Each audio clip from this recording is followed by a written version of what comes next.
안녕하세요. 잠깐 수학의 임성환 선생님입니다. 우리 친구들 반갑습니다. 자, 임성환 선생님과 함께하는 잠깐 수학 중학교 1학년 1학기. 자, 선생님과는요 좌표 평면과 그 그래프라는 단원에 대해서 공부하고 계시고요. 자, 그 중에서 선생님과 이제 그래프 해석하는 과정들, 그리고 그래프를 해석을 했으면 거꾸로 어떤 상황을 통해서 그래프를 그려가는 과정들에 대해서 오늘 좀 연습을 해보려고 합니다. 그려져 있는 그래프를 가지고 그래프를 읽어줄 수 있었다면 거꾸로예요. 어떤 상황을 가지고서 우리 친구들 거꾸로 그래프를 그려가는 과정들도 함께 연습해 보자라는 것이죠. 자, 쌤이 상황을 하나 만들어 봤습니다. 바로 이 상황이거든요. 일정한 속력으로 달리던 자동차가 있습니다. 고속도로에 진입을 했을 때 점차 속력을 높여요. 그죠? 우리 친구들 이제 아빠와 엄마 함께 이제 고속도로를 달려가지고서 여행을 갈 때 고속도로는 되게 속도가 좀 빠르잖아. 그죠? 처음에 고속도로 진입하기 전에 일정한 속도로 가다가 고속도로에 올라왔으면 그 속도에 맞춰서 고속도로 다른 차들 속도에 맞춰가지고 좀 더 빠르게 쭉 속도가 좀 빨라져야 된다는 뜻이에요. 그죠?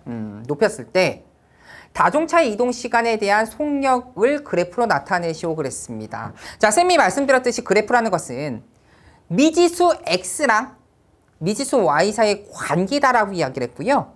그 미지수 x가 무엇을 나타내고 그 미지수 y가 무엇을 나타내는지가 굉장히 중요합니다. 그게 중요한 거야. 그걸 먼저 우리 친구들 판단해 주셔야 돼요. 찾아줘야 되는 거야. 그래서 보니까요. 자, 쌤이 그림 실제 그려볼게요. 자, 미지수 x가 의미하는 게 뭐냐 봤더니 이동한 시간이에요. 타임. 그럼 미지수 y가 의미하는 게 뭐야? 그 자동차의 속력이다라는 겁니다. 이런 것들을 먼저 좀 잘 보고 가셔야 된다는 거예요. 그럼 쌤이랑 지금 그래프를 그려야 되잖아. 그래프 그리려면 어떻게 해야 돼? 당연히 x축과 y축이 있어야 될 겁니다. 근데 쌤 보세요. 그림을 그릴 때도 보통 일반적으로 축을 그릴 때는 쫙 그리고 쫙 내려주잖아요. 그죠? 근데 쌤이 굳이 자, 4분면으로 따지면 1/4분면 위치만 큼직하게 그렸고 나머지는 좀 작게 그렸어. 왜 그랬을까? 이것도 아니 팁이죠. 자, x라는 것은 지금 문제에서 원하는 시간이야. 시간. 이건 시간이에요. 시간. 시간이 신지 분인지 나오진 않습니다. 지금. 그 다음에 y는 속력이죠. 속력. 자, 시간이 의미하는 걸 보면요. 시간이야. 시간은 마이너스 시간이라는 게 있어? 없어. 그러니까 x 입장에서 왼쪽을 굳이 그릴 필요가 없다라는 거예요. 조금만 남겨두는 거야. 맞지? 또 속력 입장에서도 속력이 마이너스야. 사실은 속력이 마이너스다라는 것은 자동차가 뒤로 후진을 하는 거예요. 후진할 수는 있지 당연히. 그죠? 후진할 수 있습니다만 고속도로에서 후진하면요. 뉴스에 나와. 그러면 안 돼. 알겠지? 그래서 마이너스가 되는 것도 쌤이 따로 쓰지 않는다라는 겁니다. 사실 조금 더 엄밀하게 이야기를 하면요.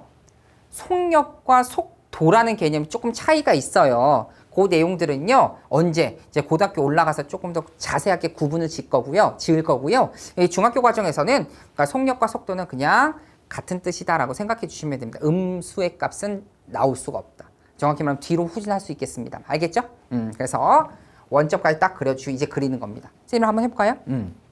자, 처음에 일정한 속력으로 달리고 있다는 거죠. 자, 선생님 물어보자. 고속도로 진입하기 전에 속력이 0. 멈춰져 있니? 아니야. 아니, 고속도로 가기 전에 멈췄다가 준비 시작 하고 팡 달려나가. 그것도 사실 위험하잖아. 그죠? 일정한 속력으로 가고 있다는 것은요. 일정한 속력입니다. 그 속력이 얼마인지 모릅니다만 일정한 속력으로 계속 처음부터 가고 있는 거야. 일정한 속력인 거야. 속력의 값이 계속 똑같은 거예요. 일정한 속력으로 갑니다. 이거 이제 우리 과학에서는 등속도 운동이라고 해요. 등속도 운동. 그죠? 등속해서 계속 갑니다. 근데 갑자기 이제 고속도로 진입하는 거야. 이제 고속도로. 도로 시작 이렇게 되는 거죠. 고속도로가 시작되면은 갑자기 점차 속력으로 옵니다. 점차 속력을 높인다라는 게 점점 빨라집니다. 점점 짧아집니다. 점점 빠르게 간다라는 거예요. 물론 이 문제에서는 점차 속력이 높여졌다라고 끝나지만 계속 높아지면 안 되잖아. 그럼 비행기도 아니고, 그지? 적당히 갔다가 또 적당히 또 이렇게 가야 되는 겁니다. 적당한 속력으로. 근데 이 문제에서는 점차 속력을 높였다라는 것까지만 나왔기 때문에 여기까지만 해주셔야 된다는 거예요. 어떤 느낌인지 알겠지? 그 고속도로를 몇 초 후에 또는 몇 분 후에 지나갔는지는 문제 안 남아있기 때문에 그 시간 선생님이 따로 표현은 안 한 거예요. 어떤 느낌인지 알겠어? 그래서 이런 식으로 어떤 상황에 대해서 우리 친구들이 거꾸로 X와 Y의 값을 가지고 그래프도 그릴 수 있겠다라는 것을 쌤이랑 오늘 연습해봤다라는 거 말씀드리면서 오늘 수업은 여기까지 하도록 하겠습니다. 우리 친구들 고생 정말 많이 하셨습니다.